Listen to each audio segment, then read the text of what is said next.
All right. Welcome, everyone. Welcome back. Welcome if you missed last week. We're really excited to have Rabbi Ziring give like another part of his series, Shmitta as a lens into Torah law, into the nature of Torah law. And we're going to be talking about, I think, the messy connection between Shabbat and Shemitah. Exactly. And I'll be sending the sources in the chat. Everyone keep muted and put your questions in the chat, and we will deal with them closer to the end. That being said, I'm going to turn it over to Rabbi Ziring. Okay. Thank you, Arlie. Okay, so we've been talking primarily about the mitzvah of Tosefet Shvi'it, of adding to Shmita in the weeks and months in anticipation of Shmita, and then afterwards as well. And we had noted that in the Bavli, there are two positions which are recorded as to the source of this notion of Tosefet Shvi'it, of adding to Shmita. Rabbi Kiva derives it from a pasuk, B'chareshu v'katzir tishbot, a verse which at first glance is talking not about Shmita, not about the sabbatical year, but about Shabbat, the day. And Rabbi Ishmael derives it from oral tradition. And in the Yerushalmi, the names fall out. And part of, on the one hand, psukim are cited. On the other hand, much of the conversation sounds more like it's Rabbi Ishmael, which led to week one, us trying to figure out the extent to which we're supposed to read the Bavli and the Yerushalmi in consonance, and how much we have to read them as the same, or how much we can recognize them as having different traditions. And then over the last 2 weeks, we spoke about localized issues in that question. What I want to turn today, this week and next week, we're going to be broadening our vision, is to talk about Shmita more generally. But I want to do that through what I call the messy connections between Shabbat and Shmita. So when I was first going through this Yerushalmi, I have a chavruta on Shabbat, learning the Yerushalmi of Shvi'it. So we started in the way we've started this conversation, noting that the Bavli has two different positions. Rabbi Akiva, again, who derives the idea of Tosefet Shvi'it from B'chareshu v'katzir tishbot, and the Yerushalmi and Rabbi Ishmael from oral tradition. The Yerushalmi, part of it is rabbinic, part of it oral tradition, and we've talked about a little bit of those nuances. And in the Yerushalmi, those two are mixed. But at some point, I noticed to my chavruta that there doesn't seem to be a contradiction at all between the Bavli and the Yerushalmi. And the contradiction that drove our first shiur was, in fact, contrived. And why was it contrived? It was contrived because, in fact, there are many, many psukim at play. Some of the commentaries on the Yerushalmi assume that the Yerushalmi is using the same psukim as the Bavli. And therefore, if it sees a certain pasuk that Rabbi Kiva uses in the Bavli, it assumes that the Yerushalmi is following the Bavli. But it turns out that there are many, many psukim in play. What I want to do today is really look at all those psukim, which, as we'll see, there are many possibilities of which psukim connect Shmita to Shabbat, and see what we learn about the connection between Shabbat and Shmita from that. Now, even before we look at the texts, the connections between Shabbat and Shmita are somewhat obvious, right? You know, before we look at the text, throw out some connections between Shabbat and Shmita, right? Why would I think that the idea of Shabbat and Shmita are connected? You can text it or unmute yourself. 7th day, 7th year. Okay, good, right? There's the numeric part. 7 days, 7 years. Great, right? That's like one of the obvious ones. What else? Right? It's rest. Now, that's true, right? Early says it's rest. That's true at two levels. One is in terms of what you do. The second in terms of what it's called, right? Shmita, sometimes the psukim call it, right, Shmita, but sometimes, as we'll see, the psukim call it Shabbat Haaretz. Literally the Shabbat of the land. The land will rest, right? So both days are both time periods are time periods of rest. And in fact, they're so connected that Psukim connect it with the word Shabbat, right? There's Shabbat, what we usually call Shabbat Bereshit in the Gemara, right? Shabbat Bereshit, the Shabbat which reflects creation. And then there's Shabbat Haaretz, Shabbat Land. So they have the same terms. They're both sevens. They have similar themes. I see in the chat here, sacrifice what you can do, meaning there are certain things you can't do. Is that what that means? Right? There are certain things that are limits in terms of, which is true, right? In terms of, right? There's a sacrifice in terms of, right? Like the type of work you can't do hurts your parnasah, right? Your ability to make a living, right? In the case of Shmitta, at least the Torah explicitly tells you that you're going to be worried, right? In the 6th year, you're going to start panicking and say, what am I going to do next year? I'm going to have no money, which in the case of Shabbat, it doesn't. But anyone who's familiar with, with mid 20th century North America knows that Shabbat often went along with sacrifice, which people who kept Shabbat sacrificed and often lost their jobs on a weekly basis. And some people who couldn't handle that ended up sacrificing the Shabbat, which was not great, which, my family being a very classic American family that came to the turn of the 20th century, that was the story of my great grandfather, right? Who did not give up his job, right? Because it was hard, right? It was very, very hard. They both have Ben Adam Lamakom aspects as well as Ben Adam L'Chavero. Yes, right? They both have an element in which you recognize something about God, as well as there's a certain interpersonal element in terms of allowing people to have rest, helping out the poor, right? And we'll see that in the Psukim. Both affect almost all people directly and indirectly, so they're universal, right? That's true that both of them are all-encompassing mitzvot, right? They take over their time period and affect really every aspect of life, right? So even just intuitively looking at the Psukim, knowing the contours of Shabbat and Shemitah, it's obvious that these are going to be connected. But the question is, in exactly what ways, right? And here's where, if we turn to the Yerushalmi, we're going to get a fascinating amount of connections, which is what I want to turn to now. Let me just pull up the sources. Where is it on my? 1 second to figure out where it is on my screen here for sharing. Oh, here we go. Okay. So this source sheet you'll see is very different than the last ones. It's not actually very source heavy. It has a lot of psukim, but a lot of it is I want to show you things visually. So there are a lot of arrows here showing you what's actually going on and where we get things. So let's look at the sources. So as we mentioned, right, the Bavli's tradition again is that where do we get to Sevet Shvi'it?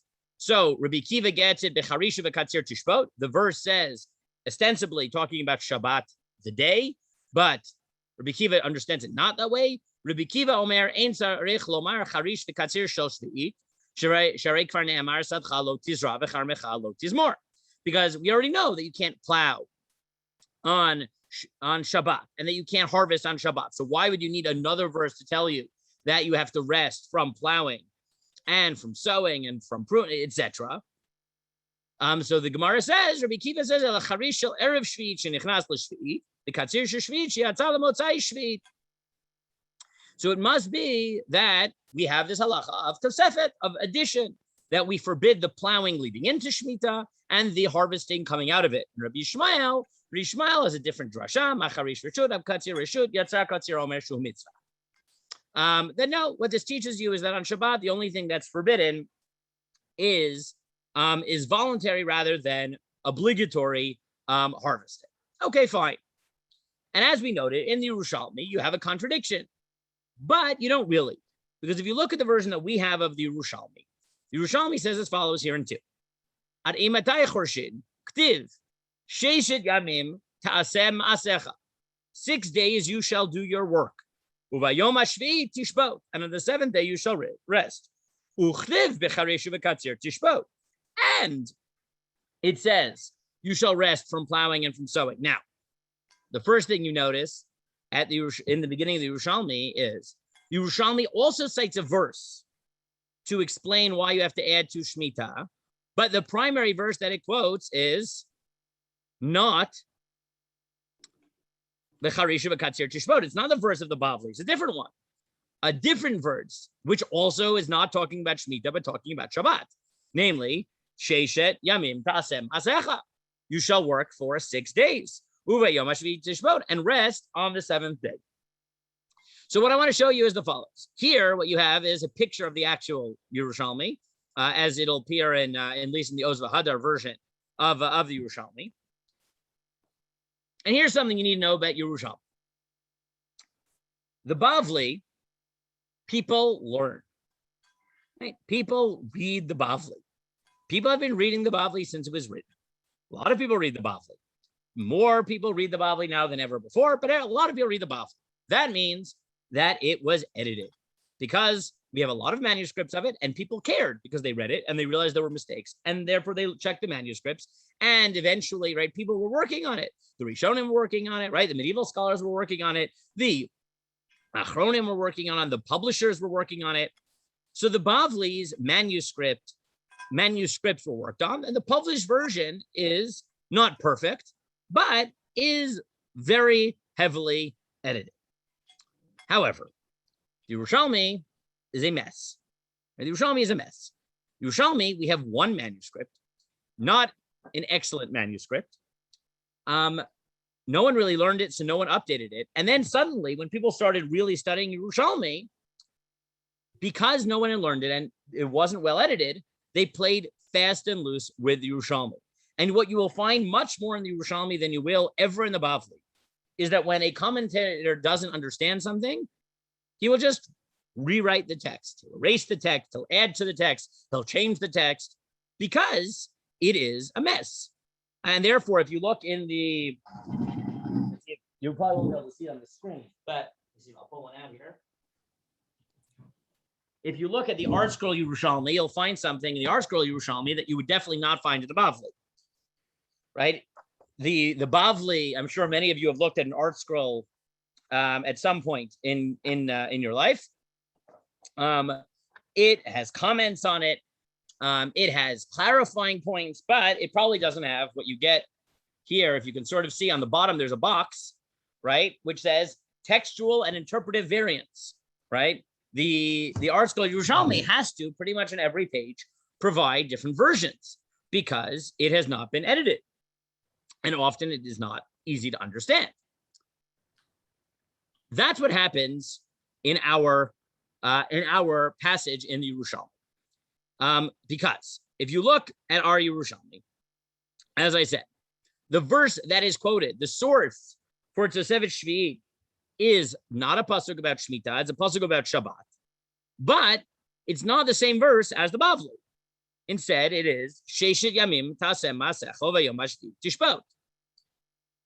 Nevertheless, if you look at the commentaries create a contradiction by changing the verse back to what it says in the Bavli. Right? And if you look here in the Pnei Moshe, for example, where this arrow is, he just changes it. Ktiv Sheish Yamim Tavod Uvayom HaShvi'i Tishbot Becharesh Uvekatzir Tishbot. Right? And he says, Kain Sarich Lomar. Right? That's not the text he had in front of him. It's just the text he changed it to, so that it would look like the Bavli.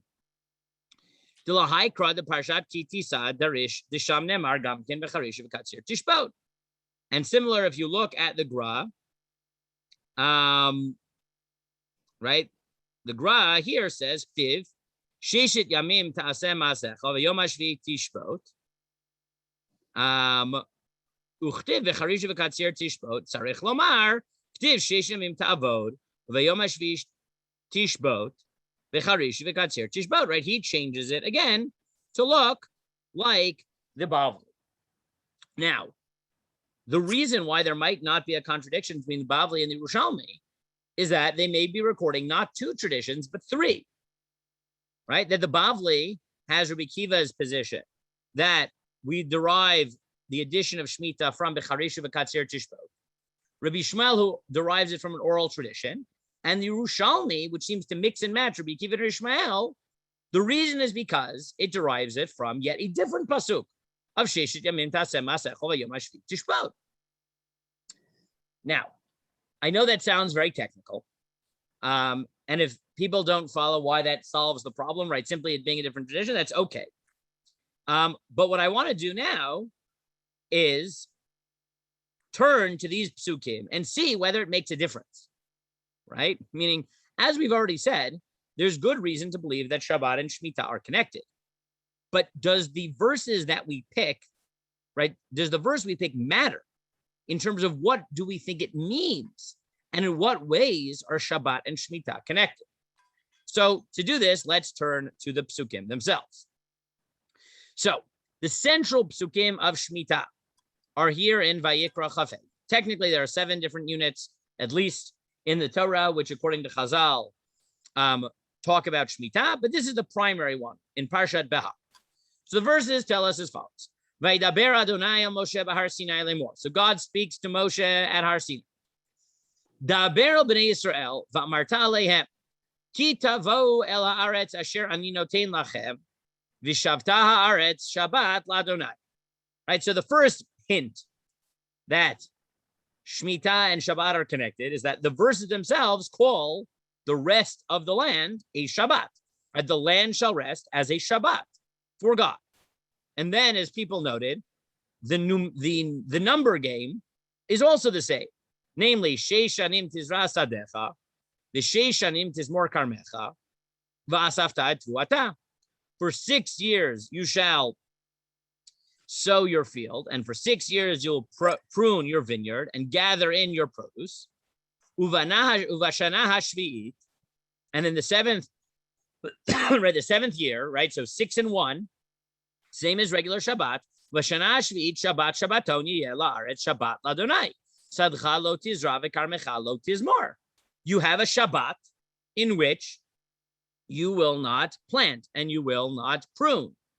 Et tzviach ketzircha lo tiktzor ve'in nizirecha lo tiktzor.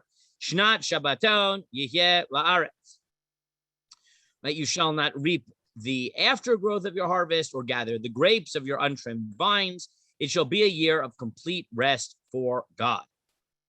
Vaita Shabbat haaretz lachem le'ochla lecha u'la'avdecha ve'la'amatecha v'listercha v'l'toshavecha hagarim nach. And it will be a Shabbat for you to eat, for your servants, and for your maidservants and your workers and those who live among you, the denizens and the sojourners. To the animals and the wild animals in your land, all the produce will be to eat. And as several people mentioned before, right? So now the parallels we have, besides the fact that it's 6 and 1, and it is in fact called Shabbat, and substantively is a day of rest, there's also the interpersonal and the theological aspects, right? There's the connection to God. There's also the concern being expressed for the less fortunate members of society, the slaves, the servants, the workers, and even the animals, right? Where Shmita is to take care of them, right? Which we hear as well in Shabbat, where your animals have to rest, right? Your servants get a chance to rest. So these parallels between Shabbat and Shemitah are piling up.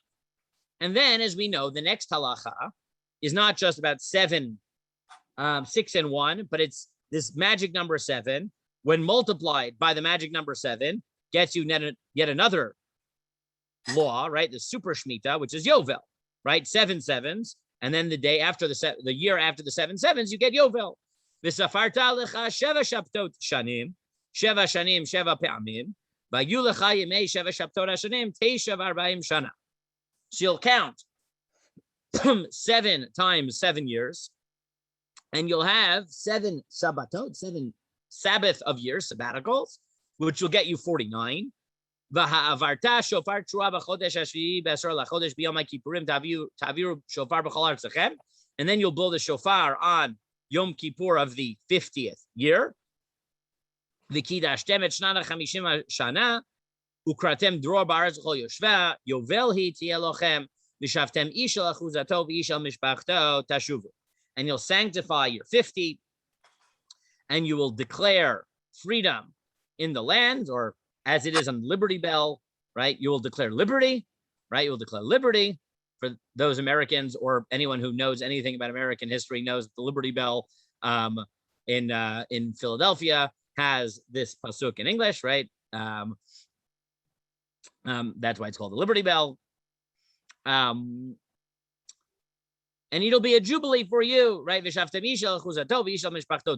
people will return to their land, to their inheritance, to their family. Yovelhi shnat 50 shanat yelachem lo tizra'u velo tiksuru tzificha velo tiksuru nizireha. And again, in the 50th year, it will be a time where you can't plant and you can't harvest. Ki yovelhi kodesh yelachem min hasadeh tochlu et ruata. Because it's a jubilee, it's holy for you. And you will eat what is in the field. Okay, these are the classic verses where you already see these parallels between Shabbat and Shemitah, right? It's called a Shabbat. The number 7 is magical. 6 plus 1, more specifically, is magical. There is this idea of recognizing God, which is obviously part of the idea of Shabbat.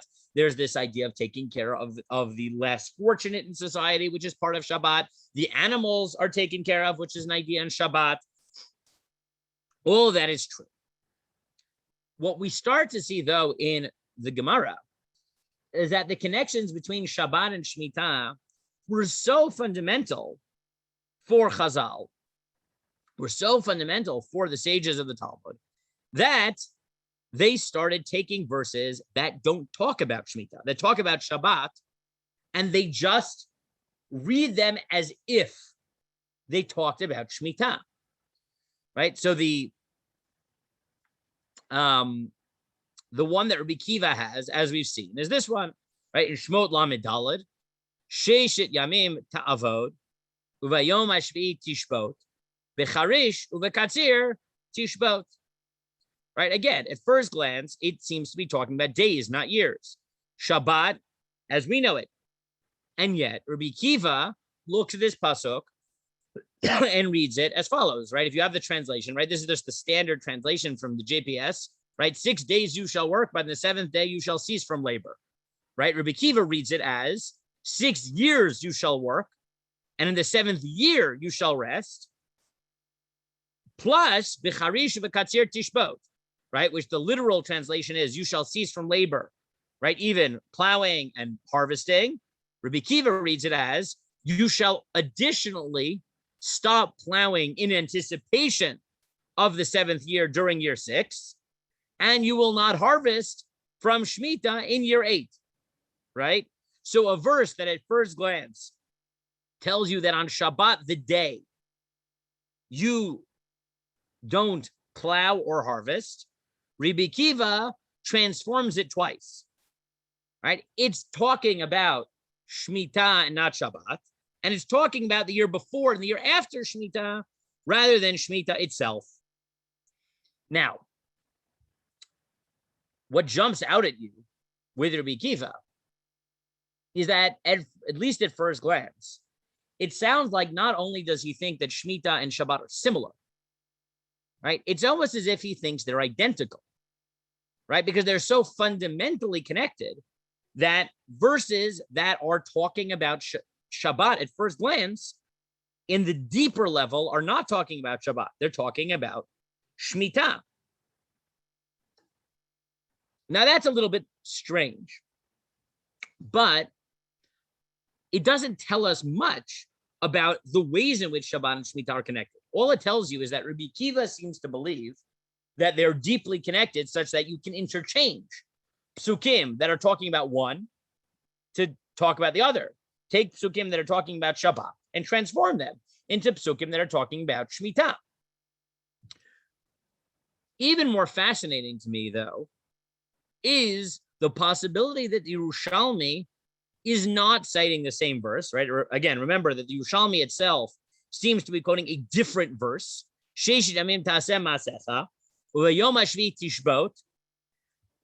Now, why is that more fascinating to me? Because besides the fact that it potentially resolves the contradiction between the Bavli and the Yerushalmi, if you look at the psukim that are being quoted there, we actually might understand why Chazal would link Shabbat and Shemitah for halachot. Because even though in the central psukim that we just looked at, right, about Shemitah, there's a lot of similarities, right? Shemitah, Shabbat, 7, 6, and 1, rest, God, helping your fellow man. All those things are beautiful. But still, in the end of the day, it doesn't say the laws of Shabbat and the laws of Shemitah are the same, right? There's thematic connections, clearly.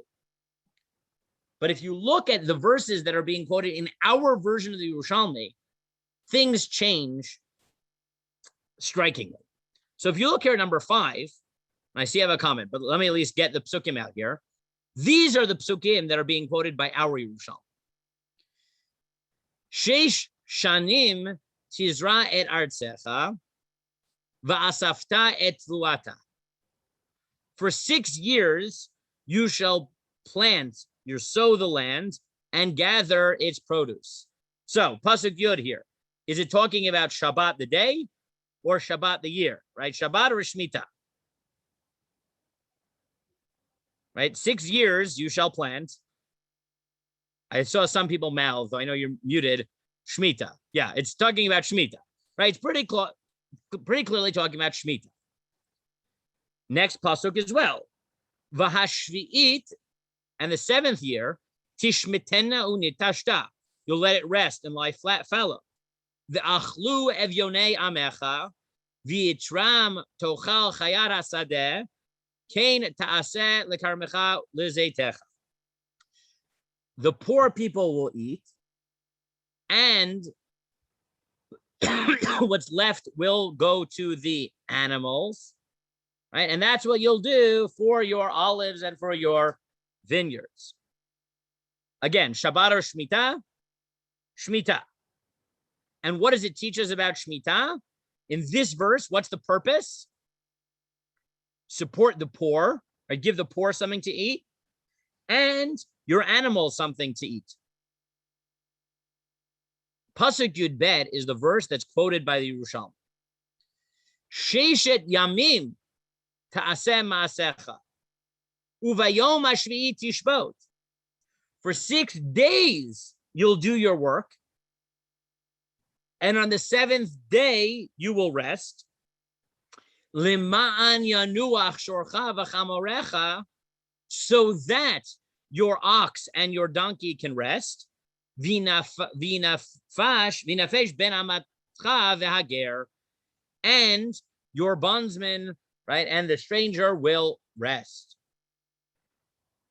This pasuk, right, this set of psukim actually connects it in a much more direct way than the classic psukim about Shemitah, right? Because here you have 2 verses that are definitely about Shemitah the year, and then you transition into, at first glance, Shabbat. Now, this explains 2 things. At one level, it explains why you might think that these verses aren't really talking about Shabbat the day. They're really talking about Shabbat the year, right? Because it comes as part of a 3-verse unit, of which 2 of them are clearly about Shabbat of years, about Shemitah. But whether you think that this pasuk is actually talking about Shemitah, or you think it's talking about Shabbat, the fact that the Torah integrates them together tells you how much they're connected.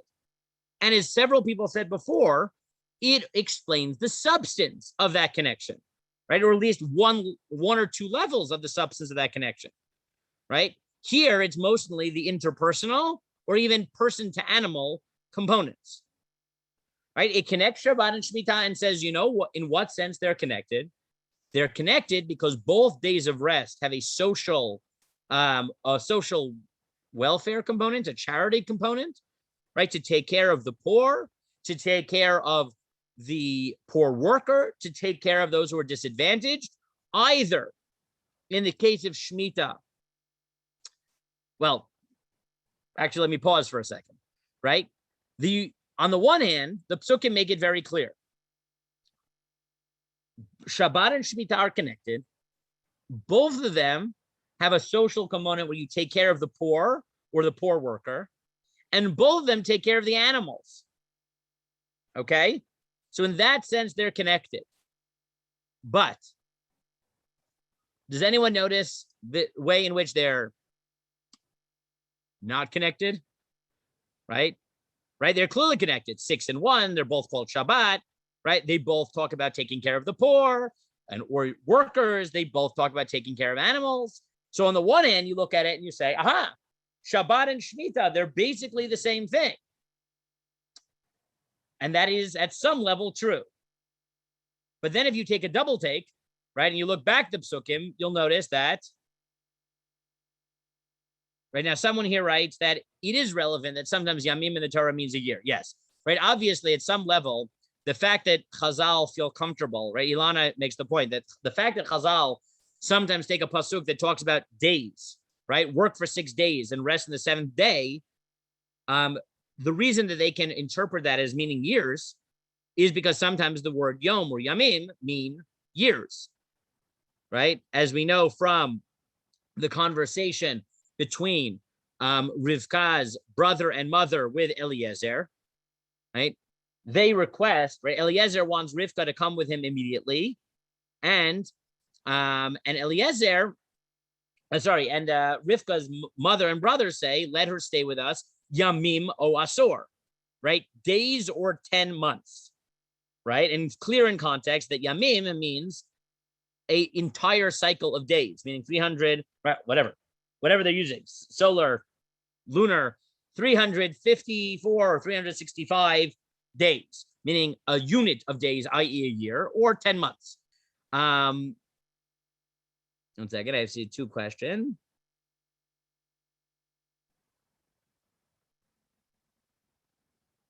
Okay, I'll take the last one here first.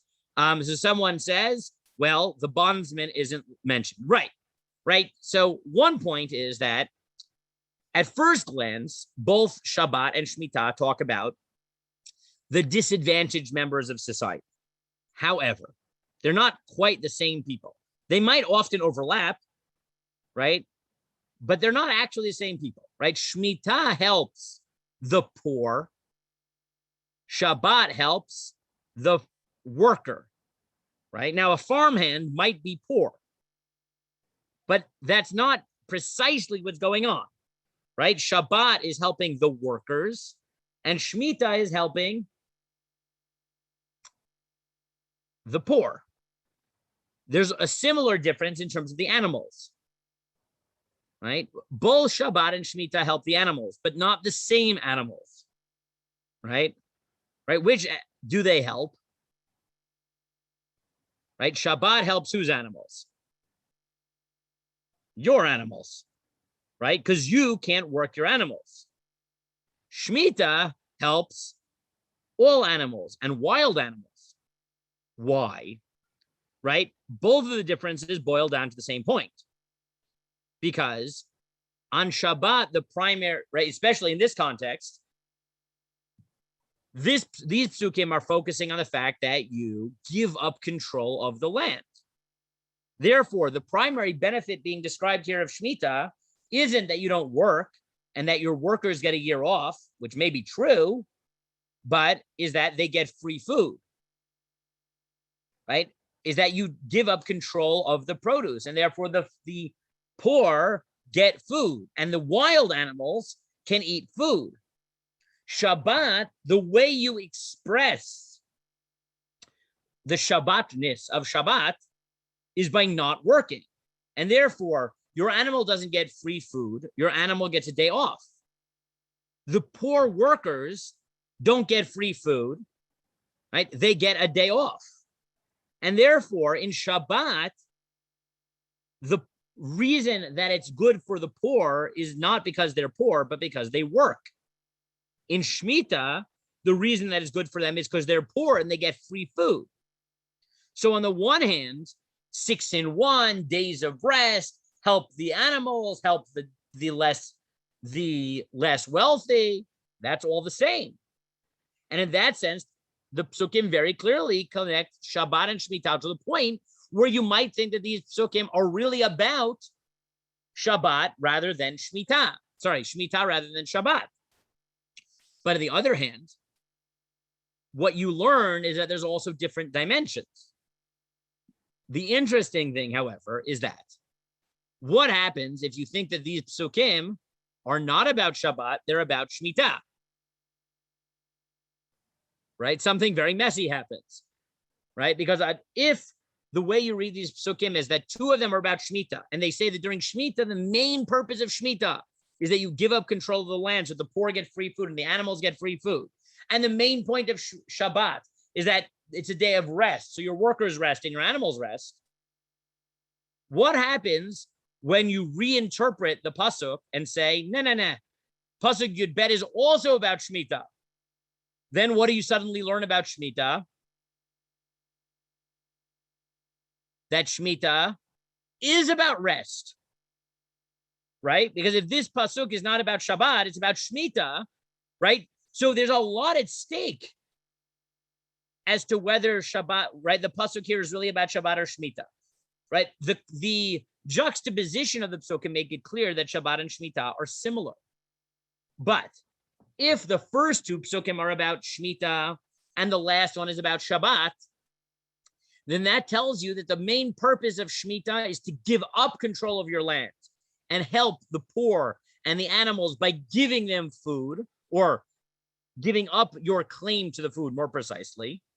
And the main way that you help the animals and the workers on Shabbat is by letting them have time off. But if the third pasuk is reinterpreted to be about Shemitah, then you learn that Shemitah itself has a dual identity. Right? Then on the one hand, there's a value in Shemitah of giving up control and helping animals and the poor by giving them, right, by letting them claim food.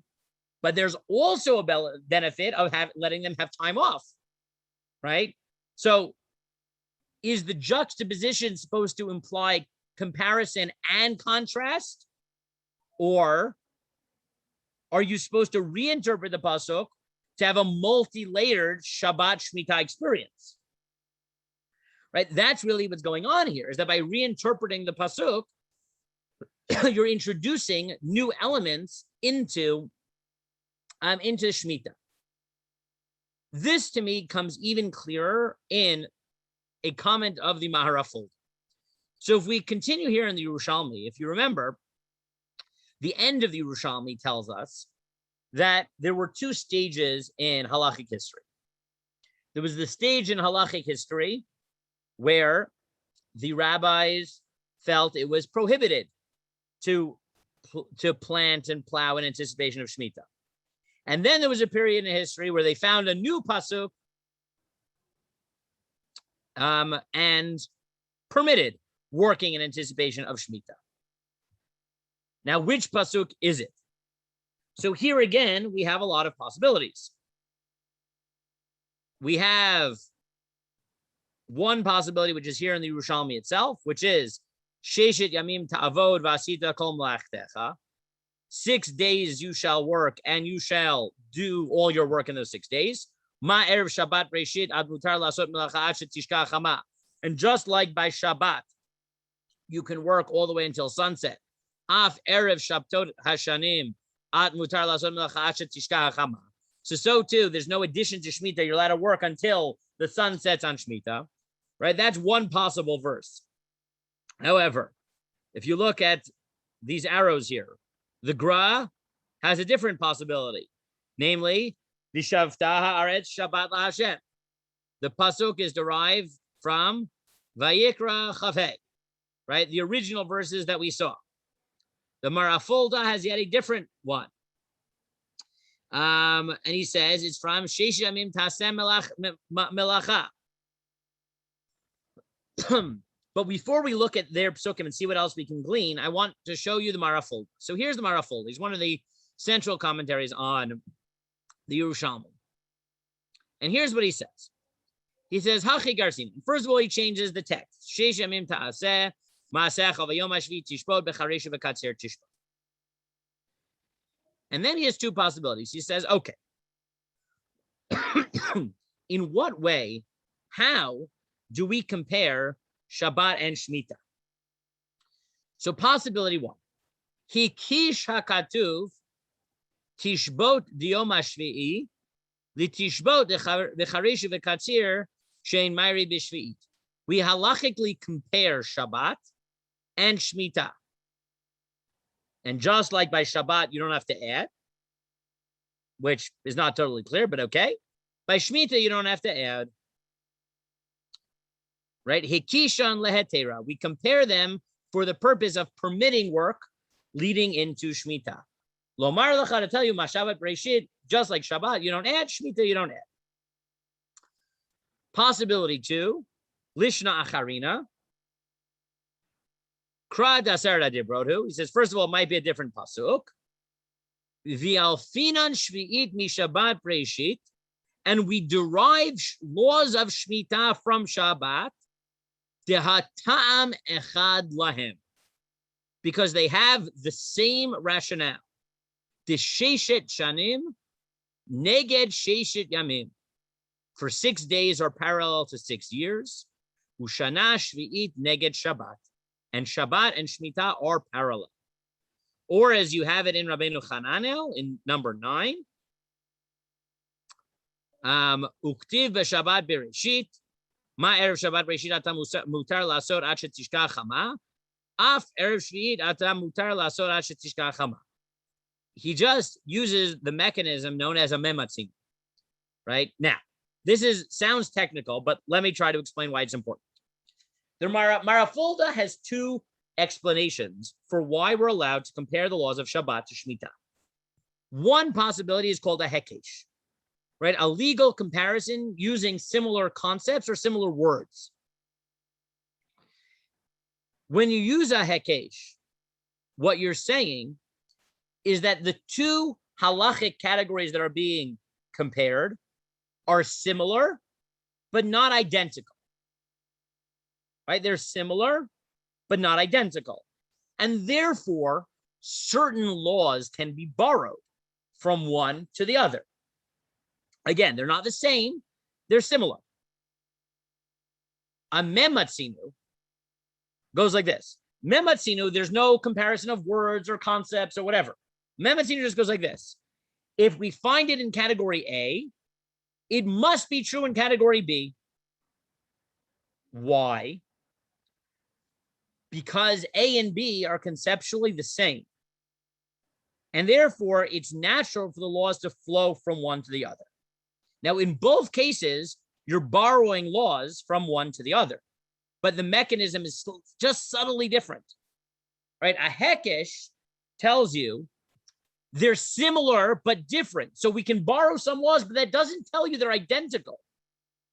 A mematzinu says they're basically the same, and that's why they have the same laws. And this is what the Marafulda is telling you is not clear in our Gemara. Right? He says possibility one, it's a hekesh. They're similar, so they have some similar laws. Possibility two, tam echad lahem. They're really the same. They have the same rationale. So this brings us to the question that we saw already in the Psukim. On the one hand, Shabbat and Shemitah are very similar. 6 in 1. They both, in some level, have theological aspects about remembering who controls the world. They both limit us in terms of what we can do, in terms of the work we can do in the field. They both show concern for animals and for the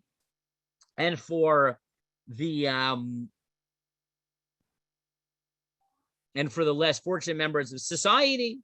In that sense, they're all similar. On the other hand, they're different. Shabbat,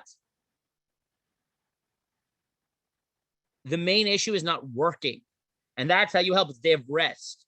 In Shmitta, it has an element of giving up control, right? Where you help people more by providing them with food rather than just with rest. Hence, It's the poor rather than your workers that benefit. It's the wild animals rather than your animals who benefit.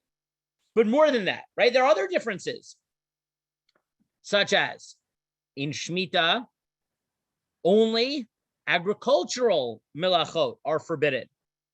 On Shabbat, as we know, many other things are forbidden, right? You can light a fire during Shemitah. You cannot light a fire on Shemitah.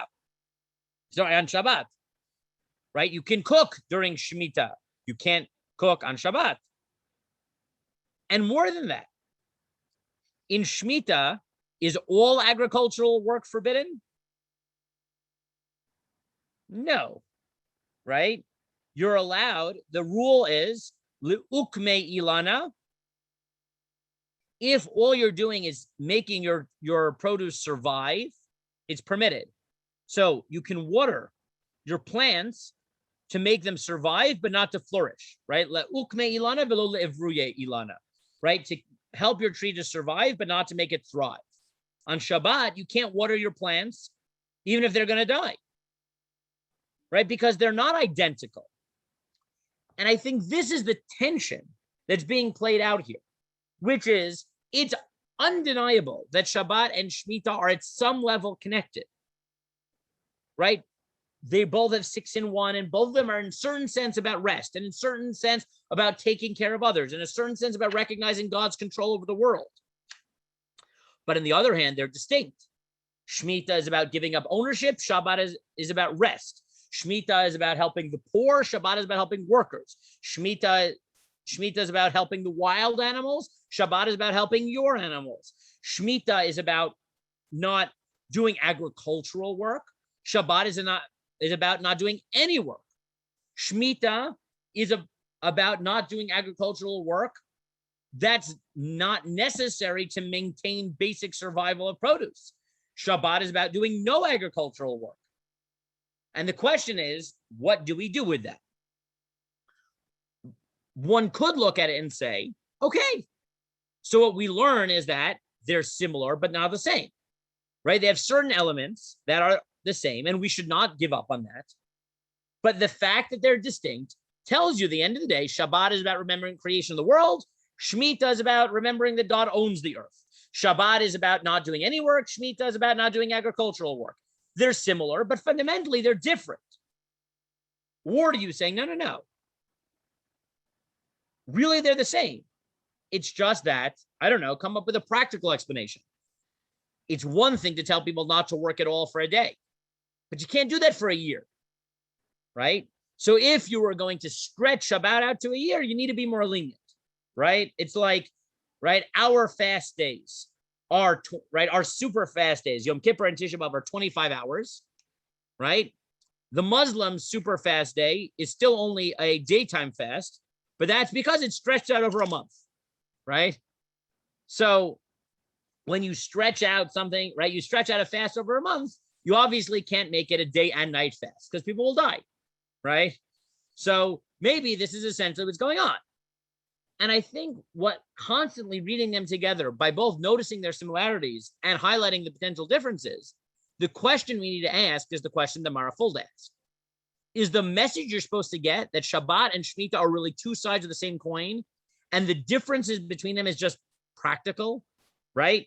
That like Shabbat is once a week, so we can experience Shabbat in its most intense form.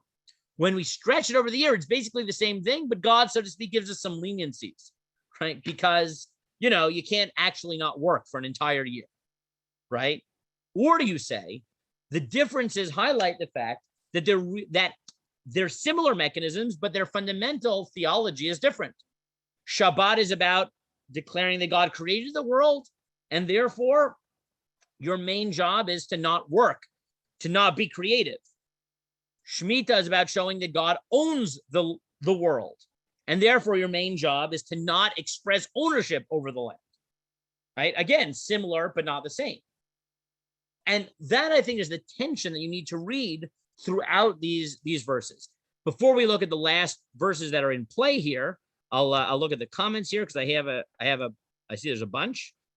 1 second. Okay, let's just get them. 1 second. Okay, I have one comment here. According to Rabbi B. Barry Levy, the Rishonim edited the Torah to suit the commentary of the Zohar as explained and sourced in his book. 1 second. I lost that.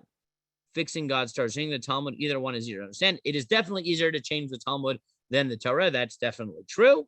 I'm not suggesting changing the Torah, that's for sure. Which is being addressed, the individual farmer as the nation as a whole. Now, that may also be a difference, right? While in Shmitta, each farmer has an individual goal, and Shabbat is definitely focused on the individual. In Shmitta, even though each individual has a role, there may be a level at which this is a national project. Yovel is much more national because, right, the land all returns, right? There's a overturn of the economic system, so there really it is national. But that is another difference where Shmitta and definitely Yovel feel more national than personal. During Shmitta, how do the poor pay rent and other expenses? Well, their food they theoretically can get for free. How they get other expenses, who knows, right? They find other work to do. They get handouts. I don't know, right? Meaning their food bill theoretically can be covered, theoretically, assuming there's enough food for everybody. When I say they found a new pasuk, right? I don't mean they created a new pasuk, right? I mean they, right, found a pasuk talking about Shabbat and brought it in conversation with Shemitah. There's a limit to how much the poor can gather. Yes, there's a limit to how much everyone can gather. Everyone is allowed to take as much as they need, including the owner, right? You're allowed to take your own produce, but only as much as you need. You can't take more than that, and you can't sell that, except maybe minimal selling just to sort of switch vegetables. Maybe that's permitted. But no, you're not allowed to take to sell. Okay. With all of that in mind, let's look at the two other possible psukim that are brought in conversation by the commentaries that we saw. One of them is, in fact, the one from the Aseret HaDibrot, and that's what the Marafulda notes here.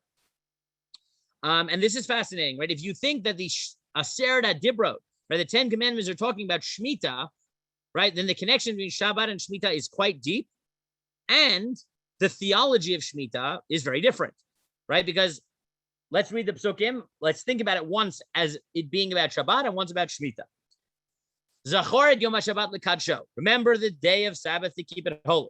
Sheish yamim tavod v'asita kol malachtecha. For 6 days do work, on the 7th you'll rest. The Yom HaShvi Shabbat l'Adonai Alecha lo taseh chol melacha tav v'ncha v'itecha v'techa v'matcha v'mtecha v'gercha asher b'sharecha. And the 7th day will be for God.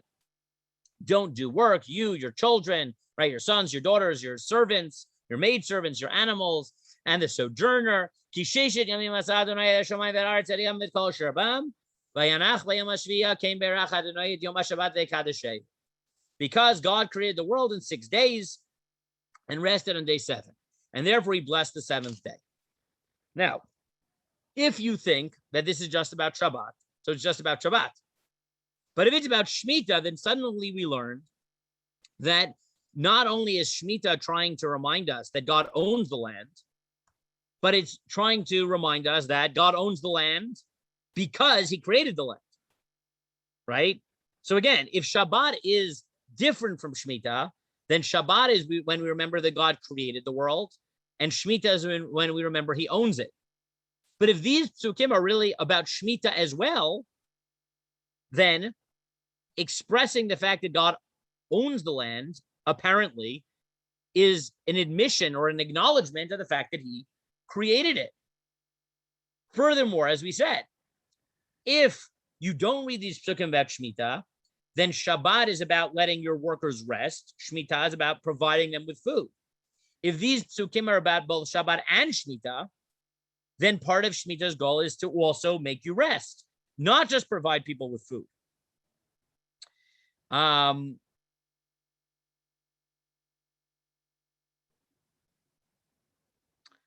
Yet another pasuk that's in conversation here is here in Vayikra Lamed. Hey, this is from the Rosh Hashanah.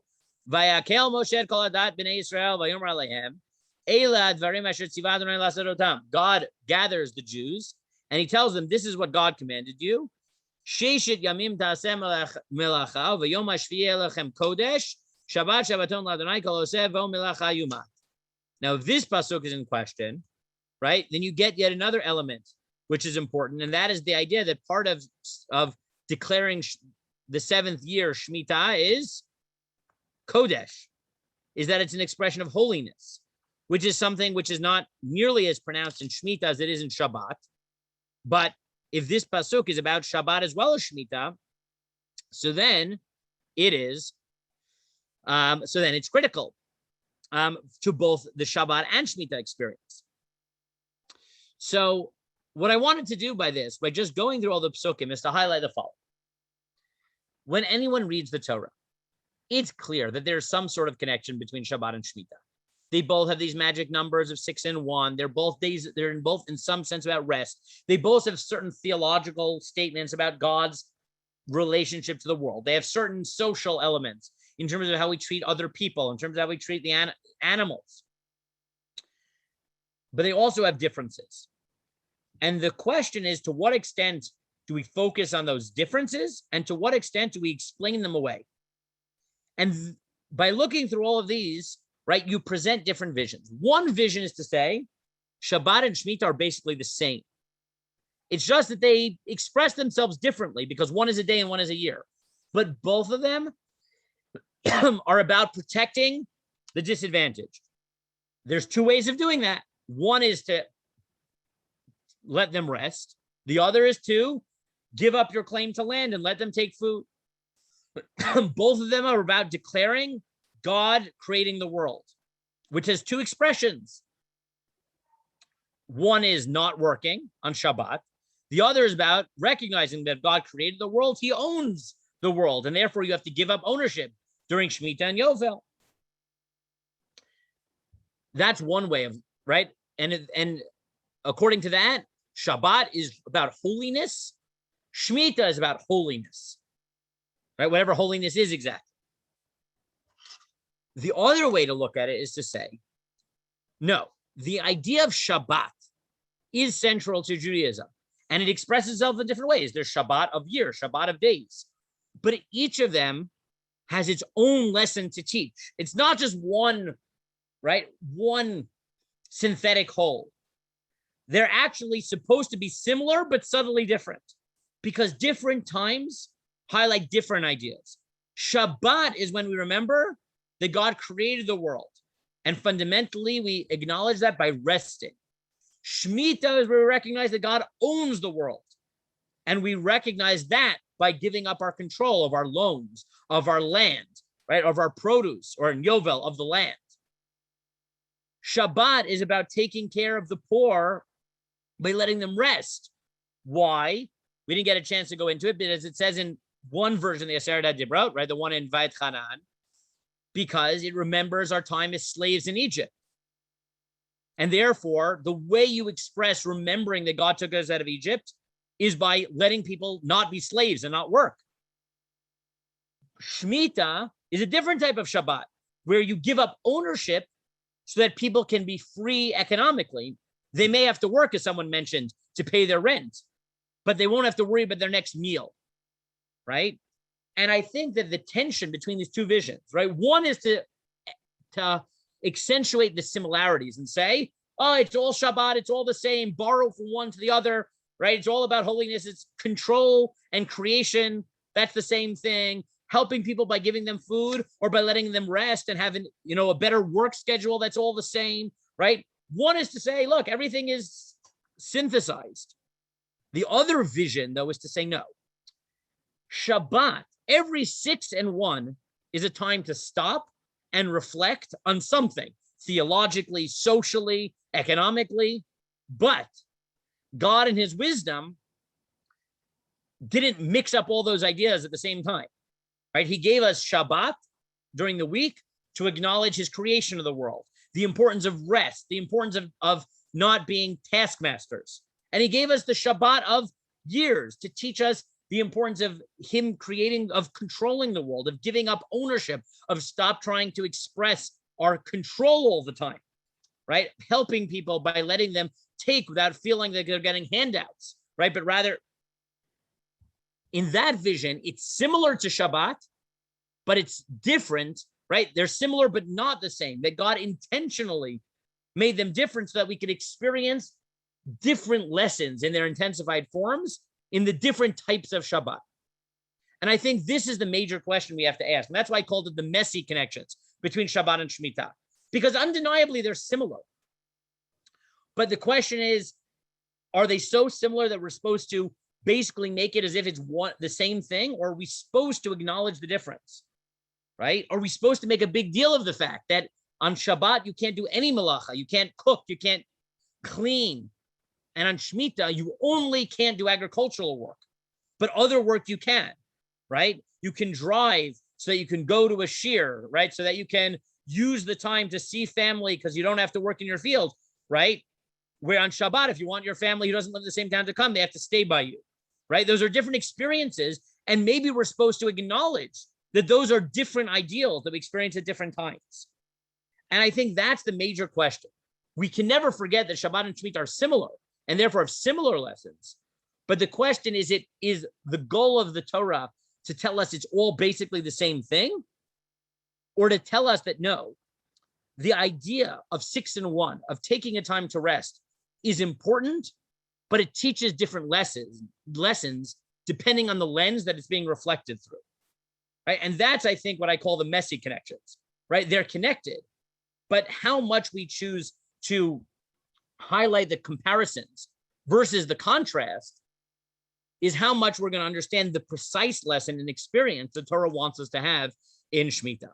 So that's what I think comes out just from a careful look at all the different psukim that are in play here.